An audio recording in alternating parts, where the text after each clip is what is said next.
Hello viewers, my name is Ayush Guru. I'm a student of Department of Mechanical Engineering, CCCT first year. And we have with us our Honorable Member of Parliament, Dr. Indrahan Subba sir. So welcome to this interview session. Thank you. Thank you. Sir, and तपाईलाई आजको यो project competition कस्तो लाग्यो sir? सर्वप्रथम म CCCT का सम्पूर्ण परिवारलाई बधाई दिन चाहन्छु। विशेष जो जति पनि पार्टिसिपेन्ट्सहरु हुनुहुन्थ्यो, भाइ बहिनीहरु, एकदमै राम्रो इनोभेटिभ अनि अहिले समय सापेक्ष उहाँहरुले प्रोजेक्ट बनाउनु भएको रहेछ र उहाँहरुलाई म बधाई दिन चाहन्छु। अनि त्यो प्रोजेक्टलाई अघि बढाउनको निम्ति मेरो तर्फबाट उहाँहरुलाई बेस्ट विशेष। त्यो प्रोजेक्ट भोलिको दिनमा रियालिटी होस्। यहाँ प्रोटोटाइप थियो, भोलिको दिनमा त्यसलाई हामी रियालिटीमा देख्न पाऊँ र यसको निम्ति शिक्षक शिक्षिकाको विशेष जुन सहयोग छ उहाँहरुलाई म बधाई दिन चाहन्छु। Sir, and my next question to you, sir. Sir, अहिले स्टुडेन्टहरुले यो प्रोजेक्ट गरेको छ, जस्तै कम्पिटिसनमा आफ्नो भाग लिएर है सर। यस्तो प्रोजेक्ट कम्पिटिसनहरुले चाहिँ सिक्किमको भविष्यलाई चाहिँ के योगदान दिन्छ? जुनै पनि प्रोजेक्ट कम्पिटिसन होस् या त रिसर्च होस्, जुनले चाहिँ सोसाइटीमा एउटा नयाँ नलेज थप्ने काम गर्छ, त्यसले जहिले पनि एउटा सोसाइटीलाई प्रोग्रेसको पाथमा लैजान्छ। स्ट्याग्नेटेड सोसाइटी कहिले पनि डेभलप हुन सक्दैन र स्ट्याग्नेसनबाट माथि उठेर प्रोग्रेसिभ बन्नको निम्ति चाहिँ रिसर्च, इनोभेसन यो नै चाहिँ महत्त्वपूर्ण कुराहरू हुन्छ। जसरी आज यहाँ प्रोजेक्ट डिस्कसन भयो, प्रोजेक्टको विषयमा कम्पिटिसन भयो, यो सबैले चाहिँ हाम्रो सोसाइटीमा एउटा नयाँ एनर्जी दिन्छ, एउटा नयाँ पोसिबिलिटी दिन्छ र एउटा इनोभेटिभ वेमा सोसाइटीलाई डेभलप गराउने एउटा नयाँ वे दिन्छ जुनले चाहिँ सोसाइटीलाई प्रोग्रेसिभ हुन्छ।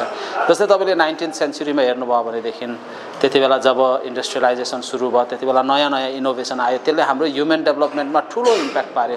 त्यसले एउटा ह्युमन जुन डेभलपमेन्टको एउटा प्रोग्रेसिभ वे थियो, जुन स्लो थियो, त्यसलाई एक्सेलरेट गरेर धेरै अघि लिएर गयो। त्यसको बादमा तपाईले आईटी रिभोल्युसन आयो, त्यसको बादमा इन्फर्मेसन टेक्नोलोजीले फेरि हाम्रो सोसाइटीलाई अझै माथि लिएर गयो र यो सबै चाहिँ केले गर्दा हुन्छ भने जो पनि व्यक्ति टेक्नोलोजीमा खटेर इनोभेटिभ वेमा नयाँ नयाँ प्रोजेक्टहरू बनाउने कोसिस गरिरहन्छ, उहाँहरूको कारणले गर्दा हो आज हामीले यति धेरै टेक्नोलोजीमा सुविधाहरू पाइरहेका छौँ। र यसमा त कुनै क्वेसनै छैन, यसले के प्रोग्रेस गर्छ भन्ने कुरा होइन। टेक्नोलोजी र इनोभेसन छैन भने र यो खालको प्रोजेक्टमा काम गर्ने हाम्रोमा एन्टरप्रेन्योर्सहरु छैन भने, स्टुडेन्ट्सहरु छैन भनेदेखि चाहिँ हाम्रो सोसाइटी डेभलपै हुन सक्दैन। त्यसले गर्दा यो चाहिँ अनिवार्य हो, यसमा काम हुनै पर्छ र यस्तो प्रोजेक्टमा काम गर्ने अझै धेरै भन्दा धेरै हामीले इन्करेज गरेर यो फिल्डमा ल्याउनु पर्छ। अन्त सर, सायद भ्युअर्सहरुलाई पनि एकदम इच्छुक होला यो जान्नुमा कि चाहिँ लोकसभा सांसदको चाहिँ एउटा डे इन लाइफ सर कस्तो हुन्छ होला फ्रम स्टार्टिङ टु? मेरो सबैभन्दा ठुलो रेस्पोन्सिबिलिटी भनेको जहाँ गए पनि जुनै प्लेटफर्ममा भए पनि मेरो पार्लियामेन्ट्री कन्स्टिट्युएन्सी, मेरो राज्य सिक्किमलाई मैले रिप्रेजेन्ट गर्नु हो र डे टु डे लाइफमा जति पनि हामी गर्छौँ हामीले सिक्किमलाई अनि सिक्किमको भविष्यलाई सोचेर नै हामीले रिप्रेजेन्ट गर्नुपर्छ। अदरवाइज त अलिकति बिजी हुन्छ है, धेरैवटा कमिटमेन्टहरू हुन्छ, धेरै ठाउँ जानुपर्ने हुन्छ, त्यसले गर्दाखेरि लाइफ अलिक बिजी चाहिँ हुन्छ। तर फ्यामिली लाइफ त्यो सँगसँगै चलिरहेको हुन्छ, साथीभाइहरूसँग पनि भेटघाट हुन्छ, साथीभाइहरूसँग पनि भेटघाट गर्ने हामी मौका जुराउँछौँ। Rest of the things other than parliamentary कन्स्टिट्युएन्सीलाई रिप्रेजेन्ट गर्नु र एउटा सही रूपमा रिप्रेजेन्ट गर्नु बाहेक अरू लाइफ तपाईको बिजी सेड्युल भए पनि त्यसलाई नर्मल वेमा अघि लाने मैले कोसिस गरेको छु। अनि मलाई लाग्छ हामी पनि वी टु आर ह्युमन्स है, हामीले पनि एउटा नर्मल लाइफ नै हामीले जिउने कोसिस गरेको हुन्छ। तर कतिवटा ठाउँमा हामीले चाहँदै पनि त्यो सबै पुरा गर्न सक्दैनौँ। जस्तै धेरैले भेट्छु भनेर भनेको हुन्छ, हामीलाई पनि भेट्नु मन हुन्छ, तर धेरैलाई हामीले समय दिनु पाउँदैन। तर इन जेनरल हामीले सबैको निम्ति नै काम गरिरहेको हुन्छ र डे टु डे लाइफ त्यही हो, चल्दै जान्छ, काम गर्दै जानु पर्यो, अलिकति बिजी हुन्छ।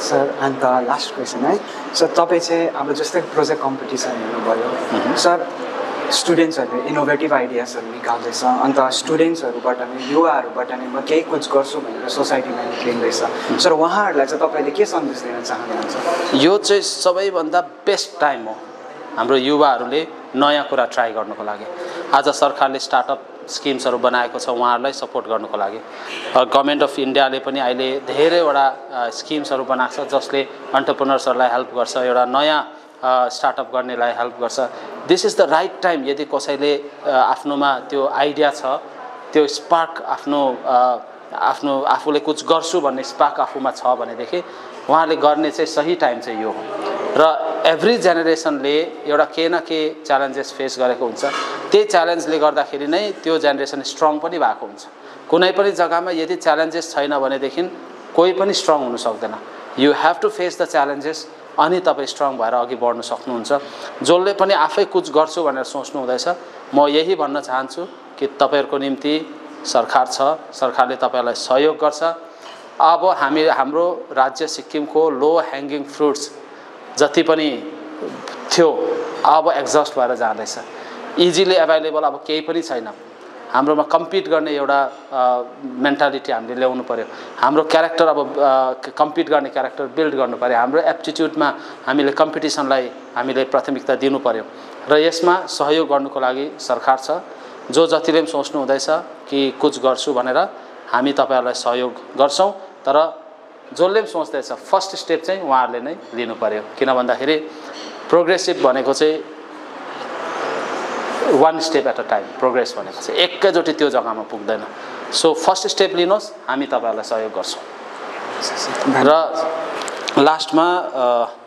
म भ्युअर्सहरु जो जति पनि हुनुहुन्छ म एउटा अपिल गर्न चाहन्छु सीसीसीटी एउटा रेप्युटेड सिक्किमको पोलिटेक्निक इन्स्टिट्युसन हो यहाँ धेरै हाम्रो सिक्किमको भाइ बहिनीहरुले मौका पाएर आज जिन्दगीमा धेरै ठुलठुलो कामहरु गर्न सक्षम बनेको छ र यहाँको एडमिसन सुरु भइसकेको छ म यही अपिल गर्न चाहन्छु तपाईहरु आउनुहोस् हाम्रो राज्यको एउटा राम्रो इन्स्टिट्युसनमा तपाईहरुले पनि एडमिसन लिएर एकदम नानीहरुलाई यहाँ एडमिसन गराउनुहोस् अन्त आएपछि मात्रै तपाईहरुलाई थाहा हुन्छ यो इन्स्टिट्युसनमा कति राम्रो टेक्निकल कुराहरु सिक्न पाइन्छ कति स्किल्ड आफू बन्न सकिन्छ मलाई लाग्छ पोलिटेक्निक कलेजमा आइसकेपछि एउटा करियर बेस आफ्नो